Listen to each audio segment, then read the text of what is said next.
Bonjour à tous et bienvenue pour l'analyse du chapitre 1058 intitulé Nouvel Empereur. Les Mugiwara ont à présent quitté définitivement Wano et se rapprochent peu à peu de la route de Raftel. Coupés du monde depuis près d'1 mois, ils découvrent à présent leur nouvelle prime qui pour certains fait l'effet d'une bombe, tandis que la Cross Guild lève le voile sur l'origine de leur alliance. L'événement final annonce le retour d'un personnage très attendu, le révolutionnaire Sabo. Ce chapitre fait donc l'effet d'une bouffée d'air frais et ça fait un bien fou de retrouver nos Mugiwara comme avant. Alors pour fêter ça, comme toujours, n'hésitez pas à laisser un like à cette vidéo, à la partager au maximum et surtout à vous abonner pour qu'on atteigne les 90 000 abonnés, on y est presque. Mais avant de débuter l'analyse de ce grand chapitre, laissez-moi quand même vous présenter le sponsor de cette vidéo, Genshin Impact. Dans cette forêt tropicale bordée de désert, une aura inquiétante règne sur ces terres.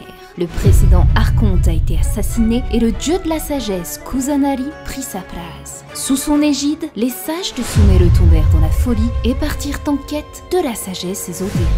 Nous voici plongés au cœur de Sumeru, la nouvelle région de Genshin Impact. Ce jeu d'aventure gratuit, grand vainqueur des prix les plus prestigieux et détenteur d'un incroyable score de 9 sur 10 sur IGN, revient aujourd'hui avec sa plus importante mise à jour de l'année, la 3.0. Arpenter les terres de ce monde ouvert et constituer l'équipe parfaite qui surmontera toutes les épreuves. Chaque héros possède une histoire qui lui est propre, mais surtout l'attribut d'un des 7 éléments surpuissants régissant le monde. Que ce soit la terreur du feu, l'agilité du vent ou la force implacable de l'eau, combinez vos pouvoirs pour générer des combos élémentaires incroyables afin de terrasser vos adversaires. Une fois les arcanes des éléments assimilés, partez à la découverte des paysages à couper le souffle de Sumeru, l'une des 7 régions de Teiva, et soyez transportés par ces musiques envoûtantes et épiques. Vous pourrez compter sur Tignar, Korei et Dori, 3 personnages exclusifs à débloquer. Ils introduiront le nouvel élément Dendro qui se combinera avec vos autres pouvoirs les plus destructeurs.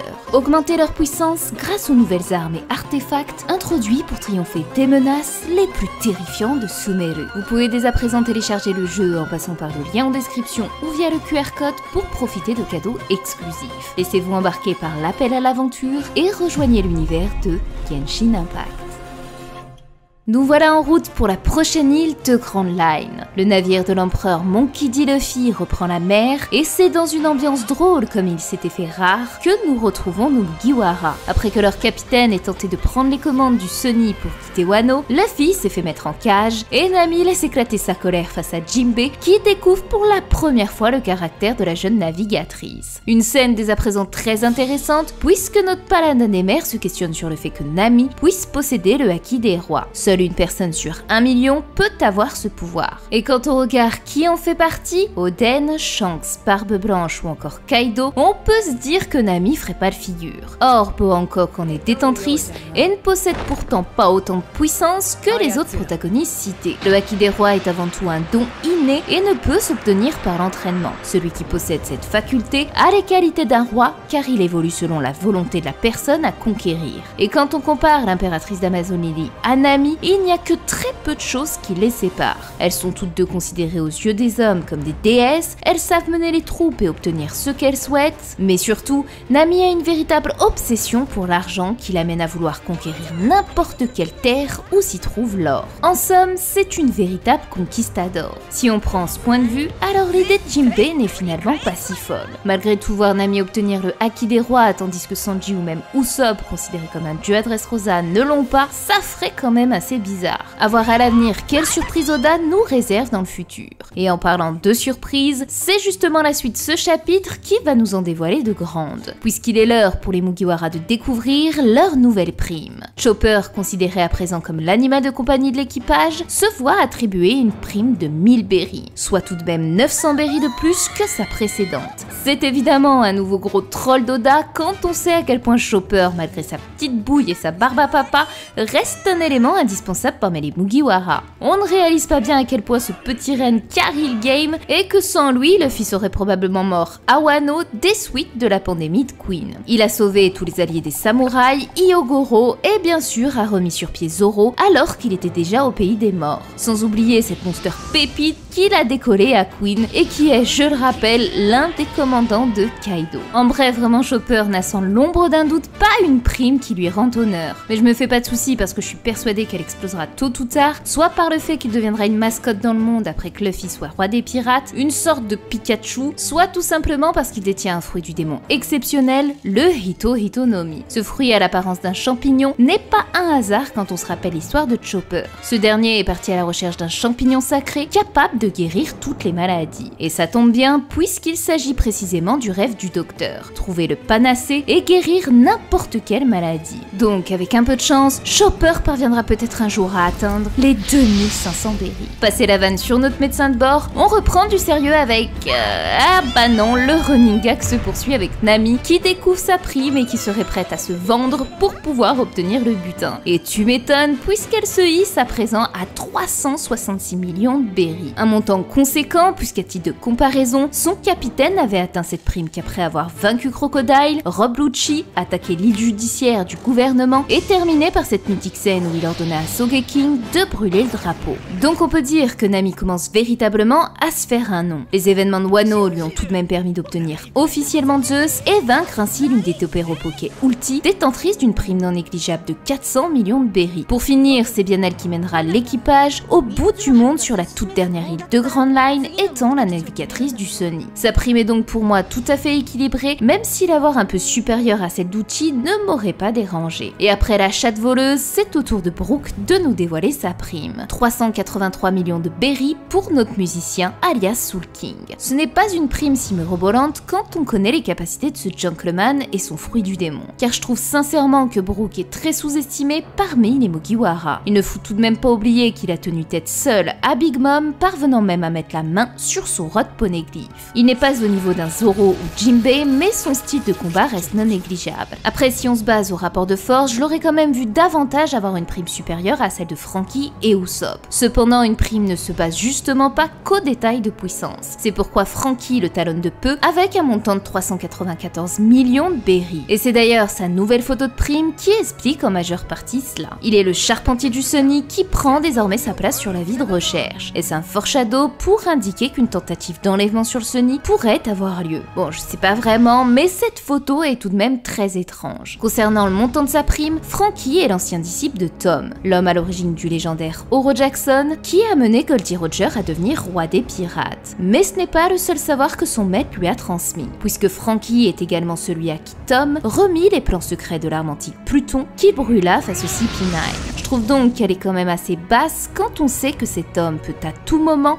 être en mesure de ressusciter l'arme la plus destructrice de ce monde et dont le gouvernement a envoyé sa plus forte escouade pour réussir à mettre la main dessus. Si on regarde la prime de Sasaki, l'adversaire de notre cyborg, il détenait tout de même un montant de 472 millions de berries, soit 78 millions supérieurs à la nouvelle prime de Franky. C'est pourquoi je trouve la prime de notre charpentier assez basse au vu du niveau de dangerosité qu'il représente pour le gouvernement et le monde. Et c'est d'ailleurs la prime suivante qui va d'autant plus accentuer le fait que Franky mérite à mes yeux bien plus qu'Usopp, puisque ce dernier a obtenu la modique somme de 500 millions de berries. Alors 500 millions, ça représente tout de même un Luffy qui a vaincu Doflamingo, dragon céleste, pirate et chef de la pègre, et qui a en plus obtenu une flotte de 5600 hommes. Si on se base uniquement aux événements de Wano, Usopp a affronté Page One qui avait une prime de 290 millions de berries, soit 182 millions de berries de moins que Sasaki. On peut donc se demander pourquoi Usopp a obtenu une si grosse prime. Et je pense que la réponse est en réalité très simple. Notre sniper a rejoint les Mugiwara en tant que 4e membre. Il est considéré comme un dieu à Dressrosa ou encore à Skypiea. C'est une légende vivante à travers Sogeking, mais il est surtout et également le fils d'un homme naviguant sur le navire du terrible Shanks le Roux, Yasop. En somme, si on doit réellement tenter d'expliquer cette si grosse prime pour lui, c'est avant tout car c'est un des principaux membres de l'équipage. Le voir avec une prime inférieure à Franky ou Brook lui donnerait pour moi beaucoup moins de légitimité et d'intérêt dans l'équipage. Même s'il n'est pas le plus fort ou n'est pas capable de recréer une arme antique, Usopp n'en reste pas moins un membre de l'équipage au rêve qui pourrait s'avérer capital pour la suite de l'histoire. Devenir un brave guerrier des mers passe également par les géants. Tôt ou tard, il atteindra son rêve et pourrait peut-être même obtenir le pouvoir que convoitait Big Mom lorsqu'elle tenta de marier sa fille Lola au prince Loki. Enfin, le dernier argument est le plus simple mais pour moi le plus sensé, c'est que cette augmentation de 300 millions de berries identiques pour chacun des 4 Mugiwara s'explique simplement simplement par le fait qu'ils soient considérés comme des membres de l'équipage d'un empereur, puisque c'est précisément 10% de la nouvelle prime de Luffy. Sniper King, ayant déjà une prime plus élevée que les autres à l'époque, a donc aujourd'hui tout naturellement obtenu 500 millions de berries. Ces 300 millions obtenus pour chacun d'eux est donc la valeur que vaut d'être aux côtés d'un Yonko ayant mangé l'ultime fruit du démon du dieu Nika. C'est donc sans tenir compte des adversaires qu'ont affronté les Mugiwara sur Wano. En bref, si vous n'avez pas encore réalisé ça, Oda dit clairement on s'en tape des Tobiropo, quelle que soit leur prime, on les met tous au même niveau. Voilà, le respect a complètement disparu. Mais à présent, on va passer aux choses sérieuses avec le personnage qui a la plus haute ascension parmi les Mugiwara. J'ai nommé Nico Robin. Son avis de recherche est à présent à 930 millions, soit une augmentation de 800 millions de berries. Et là, attention, parce que je risque de faire débat. Alors avant de continuer cette vidéo, je voudrais que vous me disiez en commentaire si pour vous cette prime est trop haute, pas assez, ou est-ce qu'elle est juste. Ok, maintenant que vous l'avez fait, j'en suis pas si sûre. Si vous avez eu la flemme, alors mettez un like pour compenser, ça fait toujours plaisir et c'est quand même beaucoup plus rapide qu'un commentaire. Bref, la prime de Nico Robin a donc explosé. Cependant, est-elle suffisante?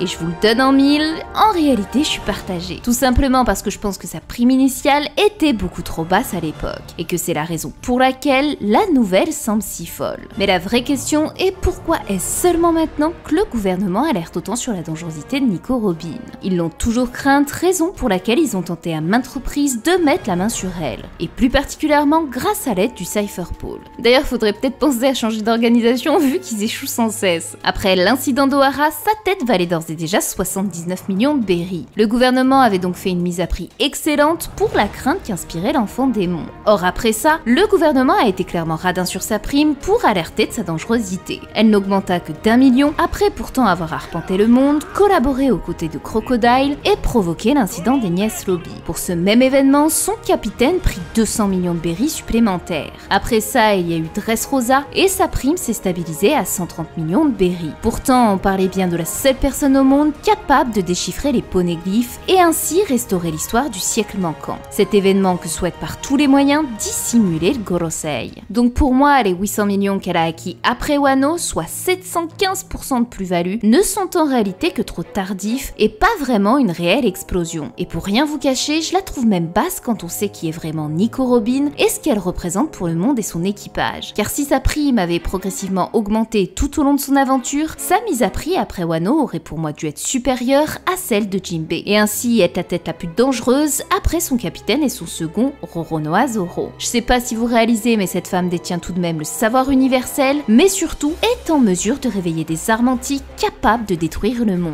C'est pourquoi j'ai eu beaucoup de mal à comprendre que ce ne soit que maintenant que le gouvernement se réveille à son sujet, et que même s'il souhaitait pas alarmer le peuple, il n'en reste pas moins que l'équipage au chapeau de paille s'apprête à atteindre l'Aftel et que Robin est actuellement l'une des membres à éliminer au plus vite. Et pour ça, il est logique que sa prime explose. Mais passons à présent au Monster Trio, à l'exception du capitaine qui compte un nouvel arrivant. Les primes de Zoro, Sanji et Jinbei nous sont révélées. Et c'est la Jambe Noire qui monte sur la 3e marche du podium avec une prime d'1 milliard 32 millions de berries. Il se fait donc voler la seconde place par le Paladin des mers qui a obtenu une prime fulgurante d'1 milliard 100 millions de berries. Et bien sûr, à la première place, mais obtenue qu'avec un écart minime, le goth Roronoa Zoro, qui obtient une mise à prix d'1 milliard 100 millions et 1100 berries. 1100 berries est donc la somme qu'il sépare de Jinbei, ce qui est assez dingue. Il y a donc beaucoup de choses à dire et on va commencer par notre cuistot. En plus de se faire voler la première place par Zoro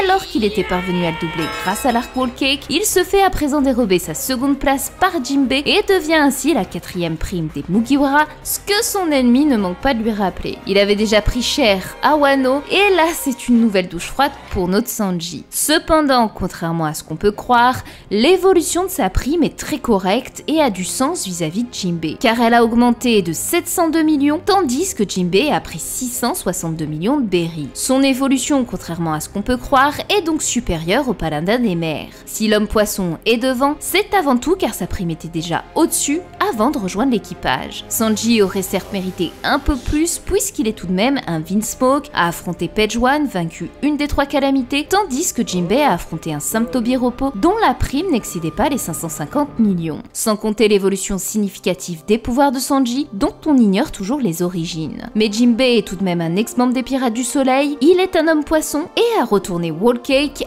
avant les événements de Wano. Donc même si j'aurais préféré voir la prime de Sanji s'inverser avec celle de Jinbei et continuer de voir cet écart si minime entre lui et Zoro comme avec Whole Cake, il n'en reste pas moins que je comprends le choix d'Oda de faire de Jinbei le second de ce nouveau Monster Trio. Ce que j'ai par contre beaucoup plus de mal à accepter, c'est la différence minime qui sépare Jinbei de Zoro. Il est vrai qu'après la prime de Robin, c'est notre épéiste qui obtient la plus grosse plus-value avec 781 millions de berries supplémentaires par rapport à sa précédente. Mais on parle ici d'un homme qui durant un seul arc a fumé Apu, humilié Hawkins, mis à terre Killer, tranché Kaido dont seul Oden était parvenu à lui faire une cicatrice, démonté King sans oublier qu'il a obtenu la lame sacrée d'Enma. Ce mec est un monstre et savoir qu'après tout ça il a seulement obtenu 1100 berries d'écart avec Jinbei, je vais pas le cacher que là, j'ai quand même du mal. Alors j'ai quand même trouvé le moyen de comprendre cette infime différence et la seule que j'y ai trouvée c'est que le gouvernement ne s'est basé que sur son combat contre King. Ils n'ont donc pas pris en compte la correction qu'il a mis aux 3 supernovas et la blessure causée à Kaido. De ce fait, ça explique cette prime de second. Elle est supérieure à Katakuri, 1,57 milliard, mais est bien inférieure à celle de King et Marco qui sont à plus d'1,3 milliard. Cette nouvelle prime de Zoro prend donc en compte davantage la prime de son capitaine à 3 milliards et non réellement celle de ses actes à Wano. Si Luffy avait obtenu une prime supérieure à 3 milliards, il est clair que Zoro aurait atteint pour moi un montant compris entre 1,2 milliard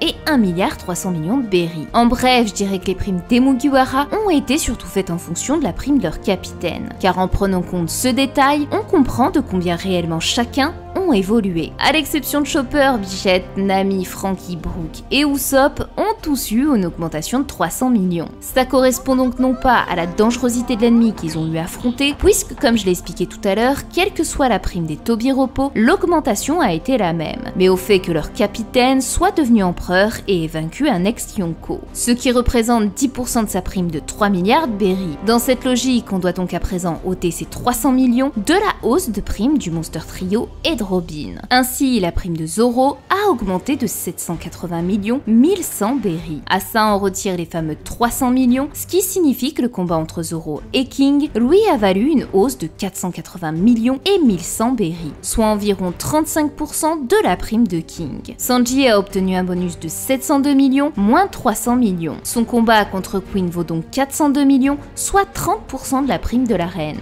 Jinbei à présent est plus complexe car il a eu une hausse de 662 millions dont on soutire les 300 millions, ce qui correspond également à ce combat contre le Tobiropo Husu. Les 362 millions restants doivent donc probablement concerner son ralliement en tant que membre officiel des Chapeaux de Paille. Enfin, Nico Robin a obtenu l'immense augmentation de 800 millions de berries. On ôte à ça les fameux 300 millions comprenant son combat avec Black Maria, ce qui nous mène à une augmentation restante de 500 millions de berries, ce qui correspond à sa dangerosité vis-à-vis de ses capacités à déchiffrer les poneglyphes. Dans l'ensemble, Oda a dispatché convenablement les montants des primes, même si, à mes yeux, Nico Robin aurait dû de base être bien plus haute. Sanji aurait dû être devant Jinbei pour continuer ce mini-Makar qui le sépare de Zoro, même si néanmoins ça se justifie. Enfin, Zoro aurait dû avoir une prime supérieure, mais de par celle de Luffy qui est pour moi de toute manière bien trop petite, elle reste équilibrée face au montant de son capitaine. La seule chose que j'ai vraiment à redire, c'est la différence qui l'unit à Jinbei. 1100 berries, un montant étrange mais qui peut s'expliquer grâce à une chose, le Gorowa Wase. Pour ceux qui ignorent ce que signifie ce terme, il s'agit de jeux de mots japonais qui à partir de chiffres donnent des lettres et assemblés forment un mot. Un outil qu'a fréquemment utilisé Oda pour créer les primes comme celle des 4 empereurs et Goldie Roger.